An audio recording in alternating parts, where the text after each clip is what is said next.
కూటమి ప్రభుత్వం అధికారంలో ఉంది. ఓకే, తప్పులు మాట్లాడిన అరెస్ట్ చేస్తుందో, కేసులు పెడుతుందో ఓకే. కూటమి ప్రభుత్వం ఎవరిని అరెస్ట్ చేసినా వాళ్ళకి మనం సపోర్ట్ చేయాలనో, మద్దతు ఇవ్వాలనో, వెనకేసి రావాలనే ఆలోచన ధోరణి ఎందుకు వైసీపీ? మళ్ళీ అట్లా చేయట్లేదు, అందరినీ చేయట్లేదు. అవును, ఇట్లాంటివే చేస్తుంది. అదే ఇలాంటి వెధవలనే చేస్తుంది. ఈ వెధవ అనొచ్చు ఇతను, ఎందుకంటే ఇతను ఉగ్రవాదుని సమర్థిస్తాడట, ఉగ్రవాదికి మానవ హక్కులు ఉంటాయి. దేశభక్తి లేదా?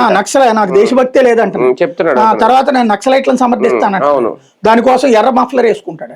మరి అతను ఉగ్రవాదాన్ని సమర్థిస్తాడు, నక్సలిజాన్ని సమర్థిస్తాడు, అరాచకాన్ని సమర్థిస్తాడు, దేవుణ్ణి దూషిస్తాడు. ఇట్లాంటి వాడిని చేయడం ద్వారా బేగు కూడా ఇట్లాంటి వాళ్ళమే అని చెప్తున్నారా, లేకపోతే అలాంటి శాడిస్టిక్ ప్లెజర్ ఉన్నటువంటి వాళ్ళని ప్రోత్సహిస్తాం మేమని చెప్తున్నారా? దైవదోషం చేసే వాళ్ళని, టీవీఆర్ ని సమర్థించిన వైసీపీని సమర్థిస్తా, బట్ ప్రశ్న రావణ్ణి సమర్థించినటువంటి వైఎస్ఆర్ కాంగ్రెస్ పార్టీ తనంతట తాను హిందువుల్లో చైతన్యం వచ్చి ఏది జగన్ కూడా దేవుళ్ళకి పనిచేసి పెట్టాడు అని ఎవరన్నా అనుకునే టైంలో తీసుకెళ్లి దైవ దోషకుల్నే సమర్థిస్తారు వీళ్ళంటే, రేపు పొద్దున అదే వీళ్ళకి ఉరి కాబోతుంది అన్నది వీళ్ళకి అర్థం కావట్లేదు. దేశద్రోహం కేసు పెట్టడం ఒక రకంగా, అది ఏమన్నా ఒక కుట్రలో భాగమా, లేదు ఆయన మాటలకి అలాంటి కేసులు పెట్టడం ఎలా చూడాలి? ముందు చేసింది తప్పు, పవన్ కళ్యాణ్ ని విమర్శించారన్న కారణంగా పెట్టిన కేసులు నేను తప్పుపడతా.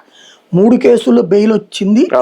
ఇప్పుడు కూడా మీడియా ప్రచారం ఏమి, తెలుగుదేశం అనుకూల మీడియా ప్రచారం పవన్ కళ్యాణ్ మీద వ్యాఖ్యలు చేసినందుకు ఉపా కేసు అని